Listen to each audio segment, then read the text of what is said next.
やめてくれ。やだね。俺はもう指図を受けないんだ。やめろ。望みなの。やめろ。やめろ。何をしてるんだ。ほっといてくれ。なんでこんなこと。助けてくれなかったの。どうして見殺しにしたの？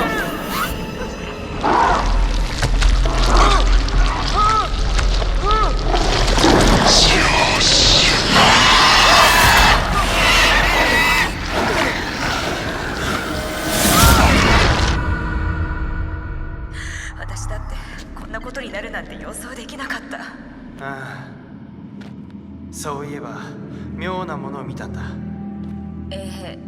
何を？あのウェンディゴ、傷があった。だから前にも見た。それどういうこと？同じ傷がある人の古い写真を見かけたんだ。しかも彼はウェンディゴに変身していった。嘘でしょ。50年代の落盤事故で閉じ込められた作業員だ。少なくともあいつは80歳ってことか。老人にしては元気だね。奴らはここで殺し合った。奴ら？つまりもっといるってこと？そうだ。どのくらい？たくさんだ。すぐ近くのはず。奴らの巣。なんでわかる？なんだか急にゾッと来ちゃったから。俺も。あんまり入りたくないんだけど。でも行くしかないだろう。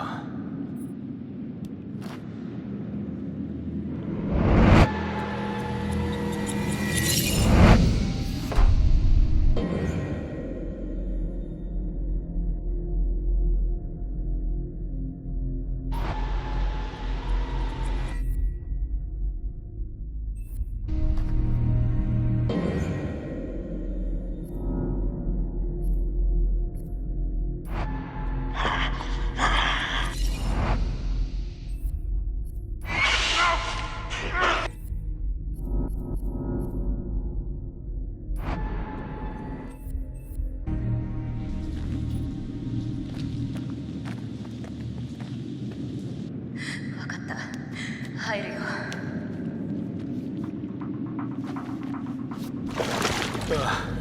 さあ、大丈夫だ。本当に？生きてるだろ。本当に生きてんの？寒すぎて指の感覚がない。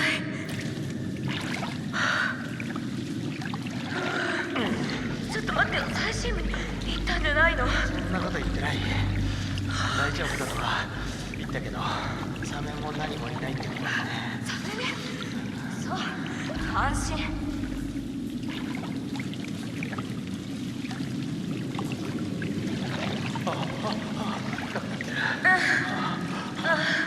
オーケー。なあ、上り坂になってきた。抜けられるぞ。楽観しすぎじゃない？よし。ほら、見ろ。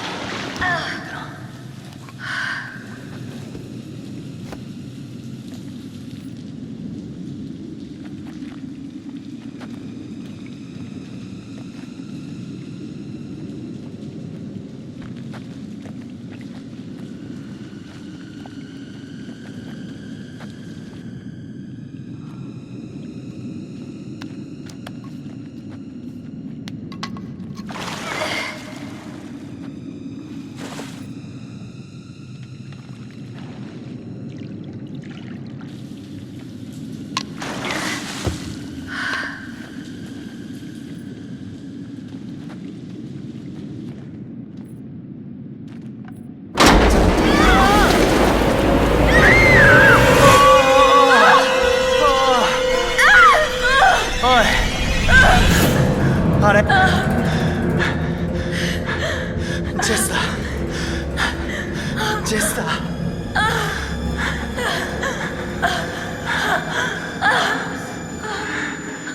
おい。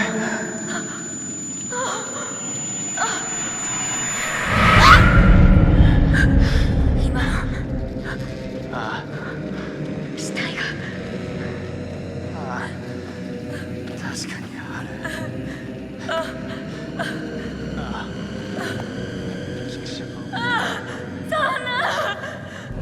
そうだ。おい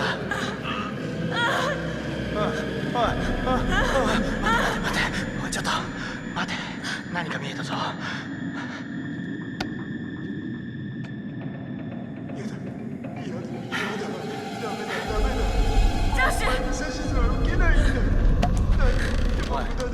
ジョシュ、お前に指図は受けないんだ。お前の指図は受けるもんか。ほっといてくれ。お前に指図は受けないんだ。分かった。お前を信じる。信じるって信じるよ。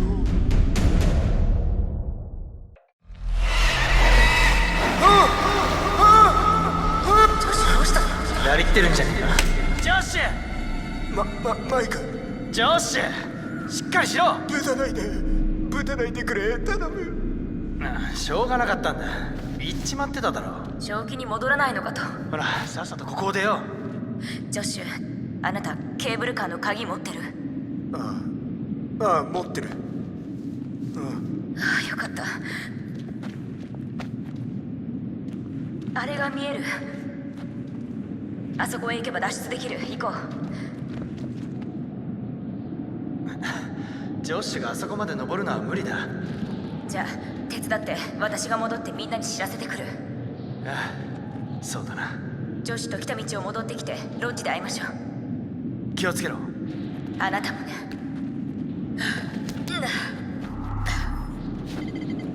よし、行こうぜ、クソったらやろう。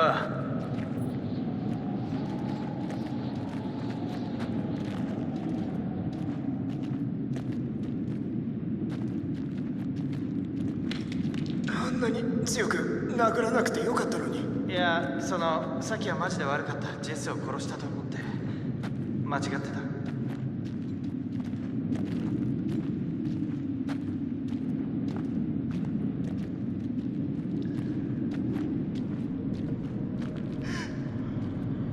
頼む。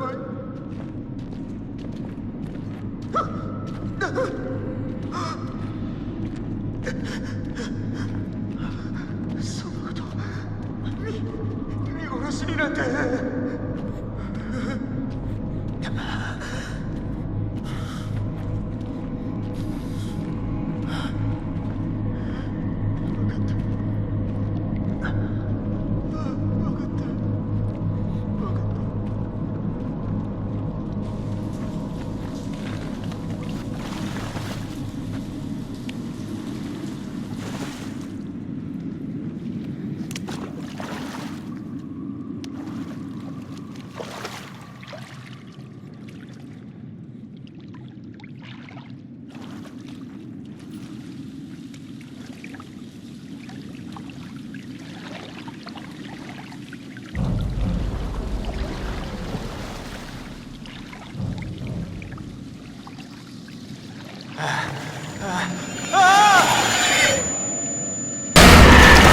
お前は現実じゃない。存在しない。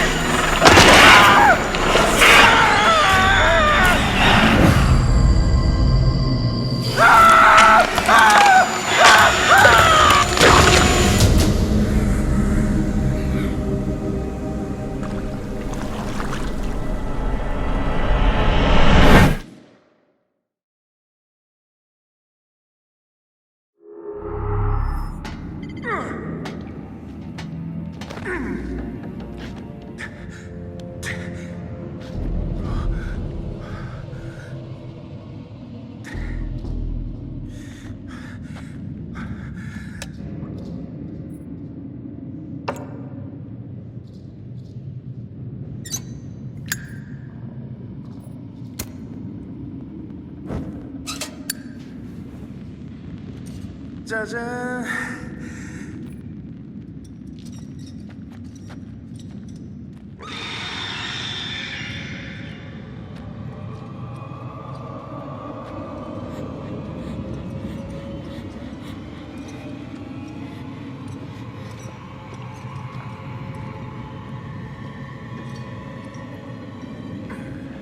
なんで落盤が起きたんだ。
ひどい傷。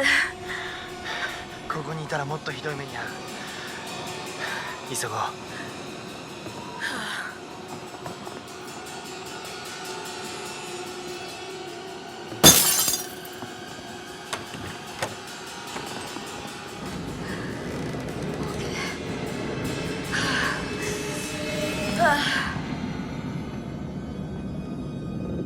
マイク、ジョッシュは奴らに信じられない。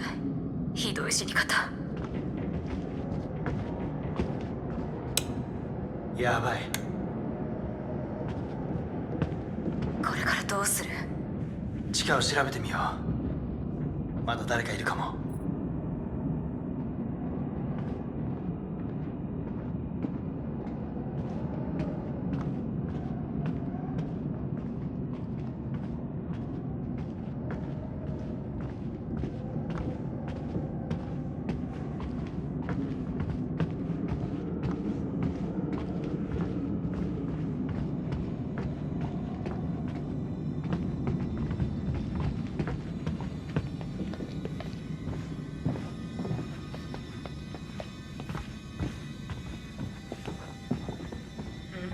生き延びる確率はどのぐらい？考えないようにしてる。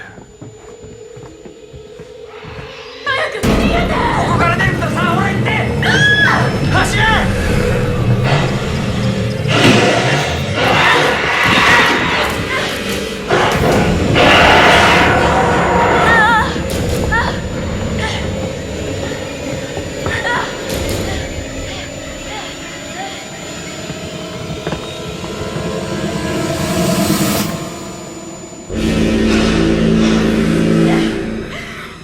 絶対動くな。びっくりとも。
ある男の人が、なんて言えばいいかわからないけど。初め彼につけ回されていると思ったのね。他に同じように思った子はいたの？ああ、もちろん。友達が彼を殺した可能性は？いや、あなたは何も分かってないな。そうじゃなくて、彼に襲われたら？彼は僕を助けて僕の目の前で死んだ。彼とは親しかった。妹たちが行方不明になった後もよく話して、自分を理解してるのは君だけだって。私たち気が合うなって思ったのに。誰かに相談したいのなら、大丈夫。ショックを受けるとたまに精神的な。大丈夫だって。私のせいでマイクがじっとしてるはずだったのに動いたの。助けてくれたのに私のせいで死んだの。お願い聞いて。信じてくれなくたって別にいい。どうでもいいの。どうせ信じる。あの炭鉱に入ればね。炭鉱には何があるんだ？私はあそこで見たの。忘れられるなら何でもする。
Until Dawn has a dynamic, ever-changing story, the facial performances and the body performances are recorded separately, with different systems.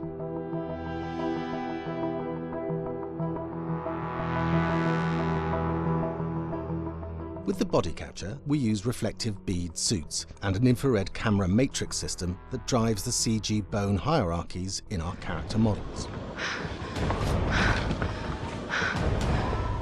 These performances cover everything from character locomotion, scene-specific performances and stunt work, most of which was recorded at studios in Pinewood and Shepperton, near London. Hannah! Hello? Combining all the elements seamlessly in the final game becomes a formidable editing and logistical task. Every variation, both physical and emotional, must be combined in these multi-edits. Scaffolding props have to stand in for the sets, because the hundreds of infrared cameras have to be able to see all of the reflective beads on the actor.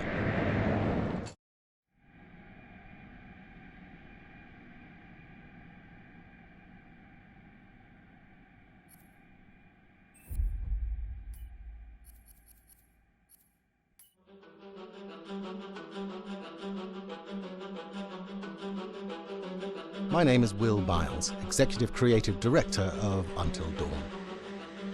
The first part of getting a believable facial performance in-game is to capture, topographically, the actor's range of emotional expressions as separate versions of the same head.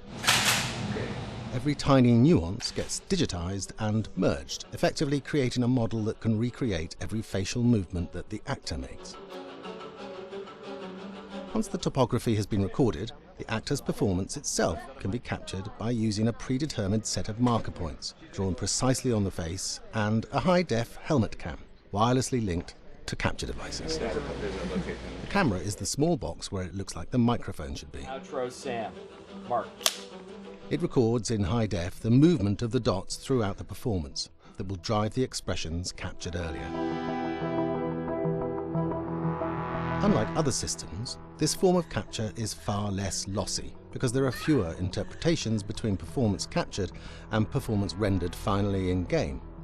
The audio is also recorded via two separate lavalier mics attached to the helmet. It takes a while for the actors to acclimatize to carrying around the recording devices and the helmet cams, but very soon the shoot becomes similar to any other effects shoot or a green screen shoot. The actors in these scenes are only recording facial animation, but use cursory body movements for pacing. Wait, and maybe we should all stick together and find everybody and make sure they're all okay, so... 1-1, the year before the prank. Take 2, Mark. Other than the other actors, they have to use their imagination for everything and everywhere that they are supposed to be seeing and feeling. Idiot! So dumb! From a hot midday studio in Los Angeles to a freezing midnight mountain in British Columbia.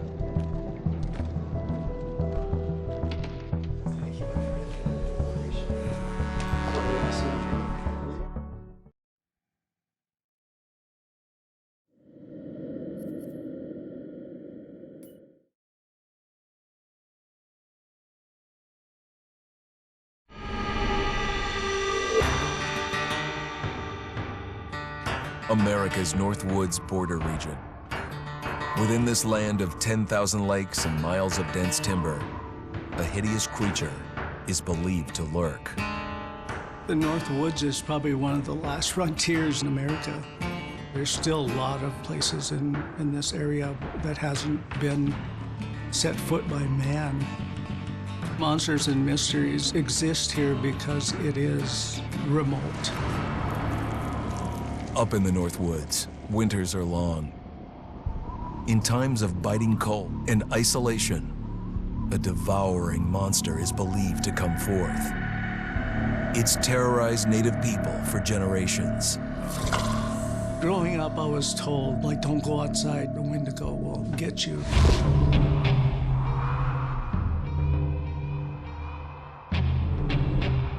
Among the traditions of the northern Algonquin tribes is the Wendigo, a monster that can seize hold of a person to carry out its hunger for human flesh. Many Native Americans fear even talking about this Wendigo, and even the mention of the name will let the Wendigo find out where you are, and it will open you up to be possessed by this Wendigo. The most famous case of a Wendigo possession took place in 1879 in the deep woods outside of Edmonton, Alberta. Swift Runner, a Cree Indian, was a trapper and a guide. He had left town the previous autumn with his wife, 6 children, and his mother. But when Swift Runner returned in spring, he was alone. Swift Runner came into a nearby village telling this heartbreaking tale. I had to watch them starve to death. Of his family being killed by starvation, and that he was the only survivor. My whole family gone. It wasn't hard to understand a family falling victim to a brutal winter. To even not. Yet something was suspicious about Swift Runner. He was a strapping man, and he came into town weighing over 200 pounds. It didn't look like somebody who had just weathered a terrible winter. He wasn't malnourished, didn't look like he was starving. He looked healthier than ever. After a few nights, it became clear that something was wrong. He started having night terrors, screaming in his sleep. I am the Wendigo! Villagers alerted the police. Swift Runner actually guided them back to his winter cabin. When they got there, that's when they saw the true horror.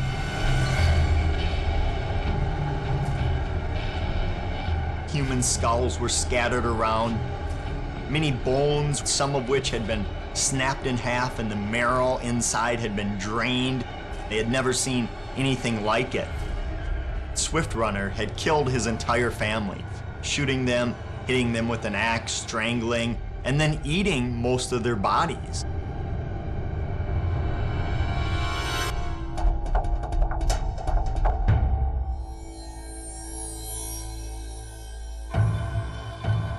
Right up until the moment the noose was on his neck, Swift Runner swore the evil spirit of the Wendigo had possessed him and twisted him into a cannibal killer. When he was on the gallows, Swift Runner himself said, "I am no longer a man.